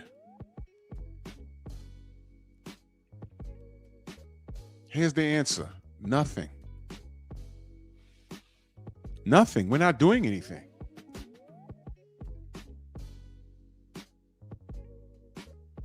Now, how do you fix this? Starts with the women, but the women have a problem with leadership. No man can tell me what to do. I'm my own person. I don't need no man. They spend more time fighting with men and talking about there aren't no leaders. Well, but look who they chose to be their leader. A man that's committed adultery several times, got kids out of wedlock, and buys his fucking wife a fucking dress like that. And I see women in the congregation egging that on. All those women, and there were no spring chickens in there either. All those women, eventually, when they get with a man, they're gonna test him. Ethel, you can't leave the house like that. Why not? Ethel, your boobs are hanging out. You sneeze and your D cups are flying out your the V-neck. You can't wear that outside. Why not? Well, you're gonna attract a lot of attention. Well, so what? Look, Ethel, I'm not comfortable with you wearing that. Why are you acting insecure? Why are you being disrespectful? Forget me for a minute. You don't respect yourself enough to cover up? You know what? Forget dinner, Ethel. Your fat ass ate too much anyway. And that's the end of fucking Uncle Earl and Ethel. Because Ethel 50 and she having a midlife situation, but she listening to this goddamn pastor who might be a pillow biter at that.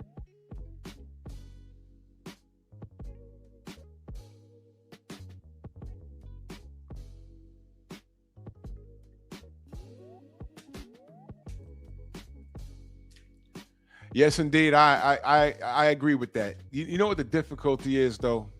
The difficulty is society they've poisoned these queens to such a bad degree. And they have they've listened to every bad situation and they've made it their own.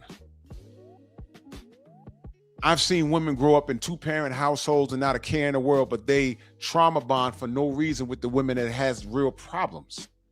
And it's like, you know, I could look at a dude and say, look, I feel for that guy's situation, but it wasn't me. This is why I look at Tank fans and say, yo, look, you ain't grow up like that. Why are you identifying with this guy? You understand what I'm talking about? So these women, you could be a righteous man, but they choose to follow the wrong man. Case in point, this motherfucker's church. Why are women clapping for that dress and his explanation? It was bad. So I always stand by what you're saying. You know, men always, walk in the path of righteousness. Lead by example. It's one thing to preach the good word, but, see it. You want the woman that says, you know what, I can follow that. Don't want the woman that's going to say, you know what, when he fucks up, I'm going to be right there to tell him about himself. You don't want that chick. Now, do righteous women exist? Yes. There's few in the chat right now. Yes. They absolutely do. But who gets the goddamn megaphone? Pastors like this. And it's aggravating. It's aggravating. I'm so glad I'm not in the dating market because it is so difficult. Few of my buddies are single and they're my age and they're childless, by the way. One of them is divorced.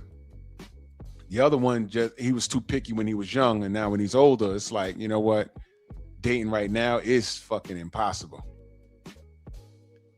But we in our 50s now. He's made peace with the idea that, you know what? At this point, you find a chick our age or close to it, I ain't dating chicks unless their kids are grown and out the crib. That's a whole other thing. That's right, Auntie Jenny. Once you get away from the word, it's over. And that's what I see in this dude's church. And it's evidenced through his track record. He has an issue with infidelity. He likes women. I don't like what he said about Cam Newton's legs either. He got something else going on.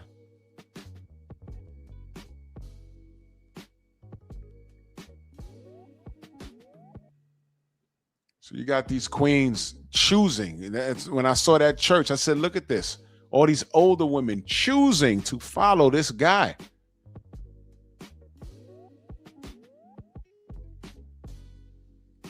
Exactly, Queen Shower.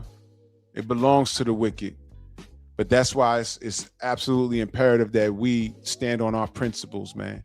And that's what I said at the top of the show. Once we got away from the word, you see, we're living in anarchy. And I was talking to my sister earlier today. She said, if you read the Bible, those passages are jumping off the pages. And I'm no expert, but I know some things. There's some things that's happening in real time that I say, you know, that reminds me of a passage in the Bible. Then I got to make a goddamn phone call. And they say, yeah, I'm shit. You remember that? Yeah, I remember that. Well, we're living in those times right now. Yeah. The International Quiet Storm salute. That's right. The word is a living word. We can ignore it all we want. But there's things happening, and I'm like, man, that's awfully familiar. Because, like I said, I'm not even gonna front on you. I'm not no super duper Christian. I'm not in church but I've been around a lot, and there's things happening today that jumps out at me. It's like, wait a minute, Pastor Baker told me about this literally 25 years ago, longer than that, like 27 years ago, damn near 30 years ago. Wait a minute, this is what he said. Oh, wow. Yeah. And I'm not going to here tell anyone that they're condemned and they're going to hell. I ain't doing all of that. I'm just pointing out what I'm seeing right now. And when I say, how did we get here? I'm sure there'll be a woman that'll look at this and get offended that I don't like how these sisters dressed. I don't like their presentation. And what would they argue me about? Yes, that's what they want to do, though. She can do what she wants. Yeah, that's right. She can do what she wants. It's disrespectful to herself. And it's disrespectful to her man. And the loudest chick in the room talking about she don't need no man. Guess what? She don't have a man. I got another video I'm going to do. I'm telling you, Pep Talk's going to be live this year, bro. I'm kicking ass and taking names. Oh yeah, Shower. I know. Because truth is truth. Yeah. Exactly, Quiet Storm. My aunts I don't recall.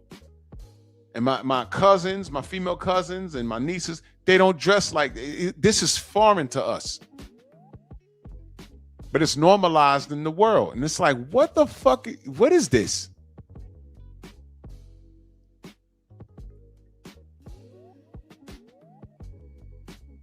Oh, yeah, Dion. Me and 78 cooked on some stuff before, but I plan on doing a big panel. I'm going to get the General and I'm going to get Blu-ray. And we're going to cook. But we worked in the past before, definitely. But in no way, shape, or form is this acceptable. And the only women that agree with any of this are miserable. They're absolutely miserable. I can tell you about the women that agree with this. They are single, and then they'll stand on themselves being single by saying, I'm not in a relationship because I don't want to be, which is bullshit. You get around women like that, a man, those same women will be like, well, men don't talk to me, and ignore what they're putting out. Because you get what you put out, right? What did I just say? You get what you put out. If you didn't know who these women are, and this Dr. Cheyenne Bryant and Jamal Bryant's wife just walk into the club dressed like that, you're thinking it's party time. The last thing you would think on your mind is that they're married. We're in the era where women are going on these girls' trips. I literally saw a video where women say, yo, look, we're here to hoe and go. That's what they said. Mook, what up, Mook? Jersey. We're here to hoe and go. And that's what they're there for. They're going on girls' trips. They're going to Jamaica, getting pounded out. This is what's happening right now. And that smut behavior has become normalized. So when you get with a dude and then he finds out after solidifying a relationship with you, hey, you know, me and the girls, you know, every April we go on a boat ride and then we end up in the Caribbean. Huh? Just you and the girls? Yeah. Y'all go to the Caribbean, the romantic ass Caribbean on a boat. All right, that's cool. I'm off on around April 2. Why don't I just roll with y'all? Oh, no, it's a girls trip. Listen, let me tell you something. I said earlier that these women are behaving like the men that they say they detest. Ladies that are a certain age, y'all were taught to be fully clothed, show respect for yourself, don't sleep around. And don't, Andrew, what up, Drew? Don't date no boy that's out there like that. Because he's just trying to get in your pants. I'm sure your father or your mom or your uncle or your brother told you that. Those girls' trips, I need you to pay attention. Let me ask the ladies something. What happens if you hear about a bunch of dudes getting together and going to the Dominican Republic? What does that mean? Yo, where you going? Oh man, yo, me and 7 of mines, man. We got a flight. We going to we booked out a whole Florida hotel. We're going to DR. And what does that mean? We going to DR. What does that mean? You already know what time it is. I'm showing my age right now. We all going. We going. Vince, what up? We going to DR. I've been hearing about those Dominican Republic trips since I was like 17 to 18. Like my brother's friend. My brother never went, but my brother's friends. My brother's not like that. His friends, they used to come back with the disposable cameras. The shit that I met, bro. And at that time in my life, here I go. I said my brother, I'm bugging, not my brother's friends. My boy's brother's friends. My brother's laid back. He keeps to himself. My boy's brother's friends. I used to wait for him to come back and be like, yo, you got the disposables? Like, yo, we getting them developed right now. The things that I've seen in those pictures, bro. Crazy shit. Crazy.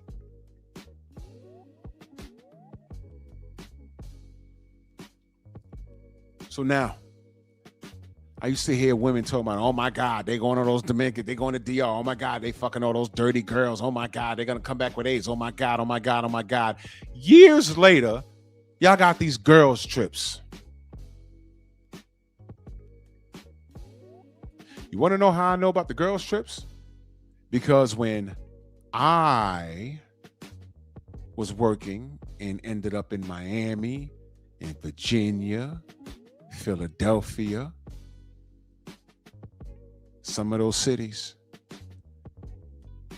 the beaches, you know, it was hot, spring break and shit like that. Or even when I was just down there chilling, I saw mobs of just women. And what do you think they were doing? Walking by us, grabbing our arms, pitching our butts, literally saying, come to our room, come to our room, to get it off. And I said, look at that, behaving like the men that they were raised to detest. You know why? Because they're fighting some sort of internal fight. If men can do it, we can do it. Okay, fine. We're not stopping you. Go ahead.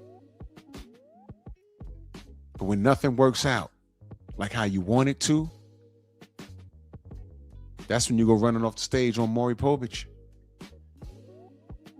You don't know if it's your husband or the one night stand you had on the girls trip.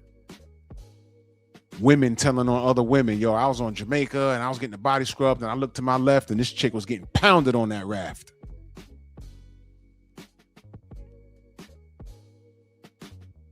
You gotta be kidding me.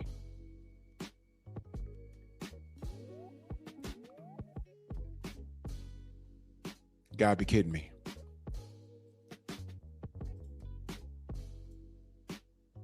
But don't take my word for it. I see the world for what it is. And, you know, I'm not the one to give anybody advice.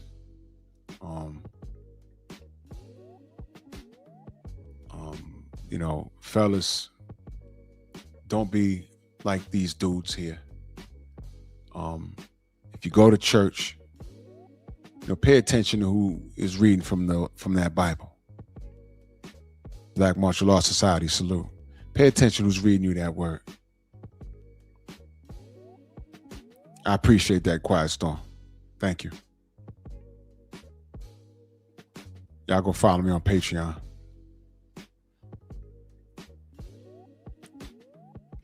Pay attention who's reading you that word.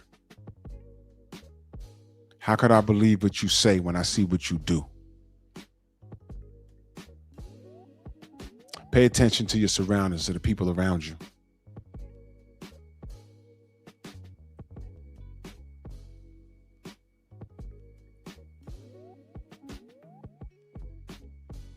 Oh man, that's bad, Dion. That's crazy.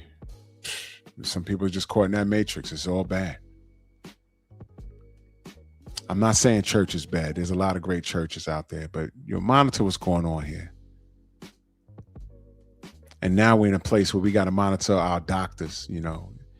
Check the fruit on the tree. I know what that is. Check the fruit on the tree. It's like that with these doctors. It's like that with these YouTubers. Everybody knows shit, but they don't know shit. Literally saw one of those Twitter hangouts where these black women, that's a whole nother show, man. Talking to white men about us. And the white man is asking her, what exactly do you want us to do? I mean, what are you not getting from black men that you want? And how do you want us to fix it? Don't you know that bitch said force? Force?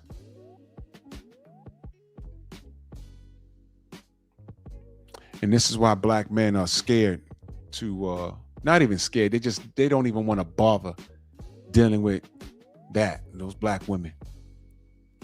Because however they're living and what their expectations are, the man is saying, nah, that's not for me. I'm going off to do my thing. I don't want to deal with you and your attitude or whatever you got doing. And they went up to a white man and said they wanted him to meet black men with force because we're not conforming to what they want us to do. The women don't want what they want us to do for them. And they're talking to white men. And this is what I'm saying. Y'all see why I had a problem? Y'all remember that video when Tank Davis had the police called on him by that black woman when she took his toothbrush and dipped it in a dirty diaper and tore the house up, and he videoed it. That was the smartest thing he ever did. And then he shows up the cop showed up to the house and he's standing outside. That could have went left. Y'all really don't understand. That could have went left for that kid. I'm calling him a kid. He's 30. And I know I don't like him. But in that instance, once we got to the truth, I said, nah, that bitch is crazy. And she tried to, once these women call the police on you over something frivolous, she's trying to get you killed. And that's what I said. I lost it. If y'all been following me that long, y'all lost it. I lost it. I said, no, she tried to get him killed. That's bullshit. So all you niggas that say, oh man, you be hating on Tank. No. I speak up when right is wrong is wrong. And that girl tried to get him killed. And then said, we going to therapy for help, that we need help. No, bitch, you need help. Because I don't think he ever beat on her. But he has on video tearing up the house while she's holding the fucking baby. because he knew he was going to go upside her head. And you know what? In that instance, she deserved that. And I said that. Spit on him and everything.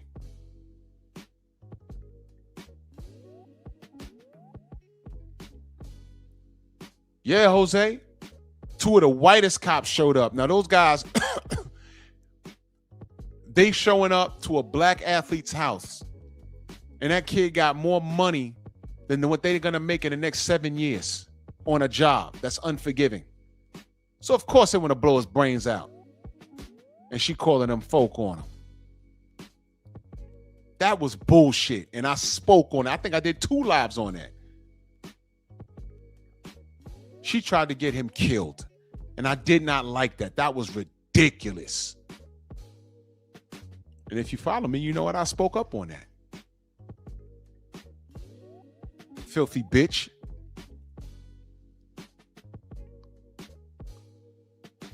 But if you dial it back, what was the conditions in which he met her? Brothers, you got to make better decisions. Sisters, y'all got to make better decisions. And all of this because we got away from the word. Even if you know the word a little bit, you know what to do and what not to do. You real queens are not for profit. These other beings are. They're false prophets and they lie for profit. You real queens are not for profit. So I salute y'all. And the best we could do is lead by example if they even paying attention. If they not, like Stormy says, like the queen just put in the chat, not all of us, everyone ain't gonna make it.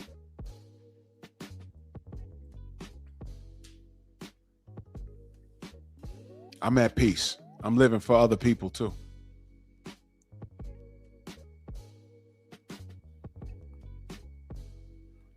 I ain't gonna talk y'all to death.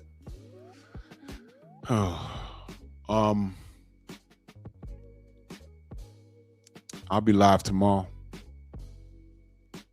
morning. I was a little early this morning because I had a doctor's appointment, but I'll be going live at regular time tomorrow morning. Chop up on this boxing. Y'all make sure y'all follow me on Patreon. Y'all make sure y'all follow me on Rumble because there's going to be certain things I talk about on Rumble for Pep Talk that I'm not going to do here because YouTube is silly. But whatever, man. Always make way. You know, so salute to y'all. I appreciate y'all rocking with me. Salute to everybody in the Venmo, the Zelle, the Cash App, the Super Chat. Share the video, hype the video. You know, great show. And Pep Talk's going to be on fire this year, man. I promise y'all. Y'all stay prayed up and take it gently. The Painful Excellence Podcast.